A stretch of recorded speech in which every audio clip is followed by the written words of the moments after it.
Good morning and welcome to today's Thought for the Week. You join me at the top of a very windy Killynether. And to my shame, I've actually never been here. I moved to Cumber in 2014 and this is the first time I've been to the top of Killynether. People have told me it's like the top of the world, and you're right. The view of Cumber is stunning, even on this cold November morning. I can't imagine how much better it would be on a nice warm summer's day. Last month, I shared with you about the journey up Cave Hill to film a thought for the week that never happened. And so today, I want to bring you that thought for the week. However, you may be struggling to hear me over the wind, so I think if you join me in the slightly warmer and slightly less noisy cottage for today's thought for the week. Well, I'm back in the slightly warmer, slightly less windy cottage. And the thought for the week that I had wanted to do last month, which we were scuppered by in the bad weather up Cave Hill, was about running to the hills. I wonder, do you feel like running for the hills?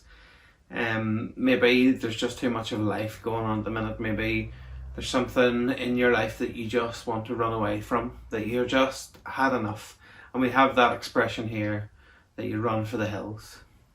And that's not a new thing. And so don't feel guilty that you feel that way. Let me take you to Psalm 139. We're going to read verses 7 to 12. And the first thing that is that we're encouraged, because it's not a feeling that we alone are feeling. There are others who feel like that. David, this was written by David, and he feels that way, but there's more reassurance in these verses too. So Psalm 139 verse 7, where shall I go from your spirit, or where shall I flee from your presence? If I ascend to the heaven, you're there. If I make my bed in Sheol, you're there. If I take the wings of the morning and dwell in the uttermost parts of the sea, even there your hand shall lead me, and your right hand shall hold me. If I say, surely the darkness shall cover me, and the light about me be night, even the darkness is not dark to you. The day is bright as the day, for darkness is as light with you. David may have felt like running to the hills, but what he was saying in those verses, that there's nowhere he can go where God is not. And that's a good thing.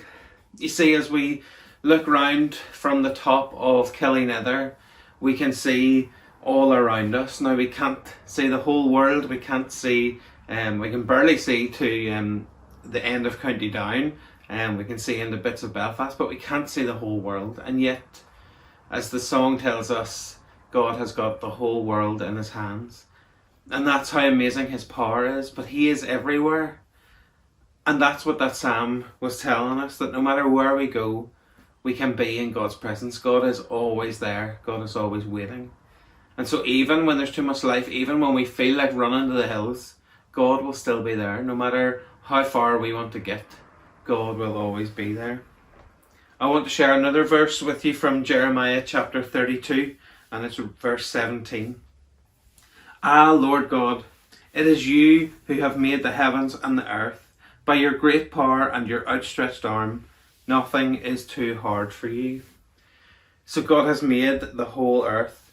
He made the heavens and the earth, and we know that from the creation story that we read right at the start of Genesis. But sometimes we forget how big and how powerful God really is.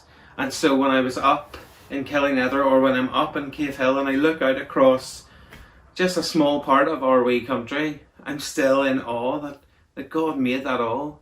And sometimes it's good for us to run to the hills to be reminded of that, because sometimes when we're down here in the nitty gritty of it all, we forget the bigger picture.